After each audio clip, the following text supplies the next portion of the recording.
As the next day began, they waited for the inevitable showdown. The attack they'd been expecting the night before never happened, and Relay had stalled for time. They'd survived their first 12 hours. But it was a tense morning inside Camp Aguinaldo.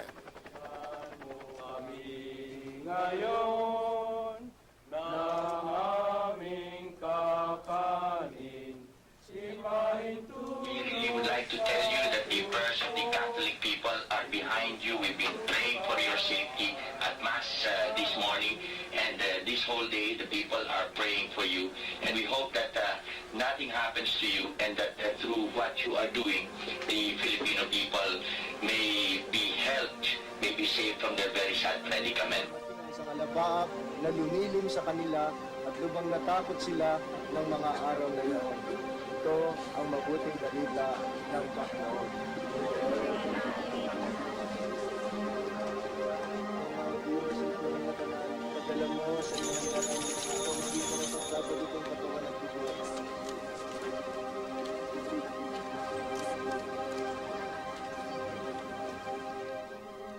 Well, the Cardinal called me, and he said, we're having a little trouble here. I do think it would be wiser for you to be here in the city. Come back right away. So I came back right away. Father James Reuter was to play a crucial role in directing the course of events over the next 3 days. He set up a network of Catholic radio stations to broadcast the only direct news of what was going on. It would give the rebellion a vital link with the people. We were the only communication network that was operating in the sense of broadcasting this revolution. Everybody else was playing music. They were terrified. They were terrified. They didn't know what to say or what to do, and they were afraid if they said anything, their station might be closed down, so they kept quiet.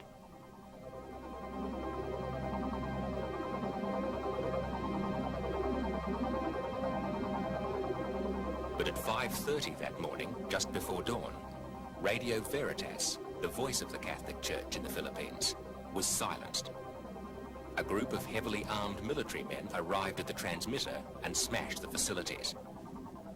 They would never be used for broadcast again. They asked for 846. They knew what they were going for. 846 is the local transmitter. And they smashed that transmitter with clubs. With clubs. They beat it to death. Boy, they were a brutal group. So then Radio Veritas only had the standby transmitter, and they knew that thing would not last. Everybody knew it would not last. No, our fear was that at 6 o'clock there was going to be silence, dead silence, because we would have no more transmitter.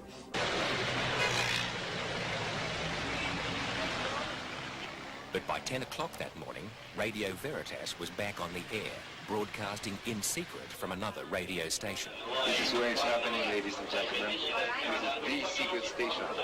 Radio DZRJ is located high up in the tower of the Social Communications Center, right in the heart of Manila. It's 1 kilometer from Malacañang Palace. A group of military went to Radio Veritas looking for the broadcasters. Radio Veritas was dead. And so they began looking for RJ. And they had very sophisticated tracking equipment which did not work because we were too close. We were right on top of them. See, and the tracking equipment is so constructed. I've never used it, so I don't know how it works. But it will not work if you're right on top of it. But elsewhere that morning, President Marcos was asserting his authority. The armed forces have sent me individually through their commanders and in general in a formal pledge of loyalty to the Constitution, their intention to stick by the duly elected president.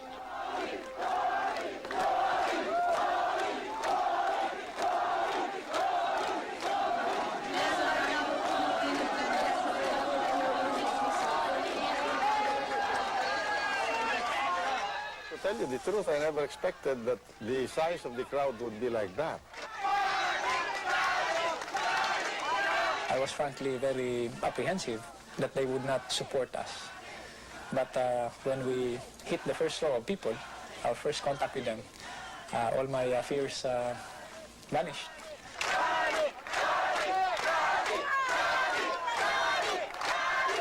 Finally, we are seeing Filipino people power at its best.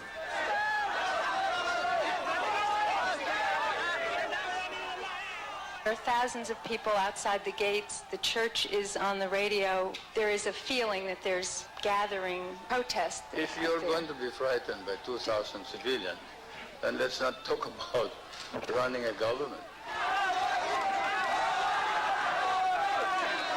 And the role of the church? If the church can take over the government, then it's about time the government collapses.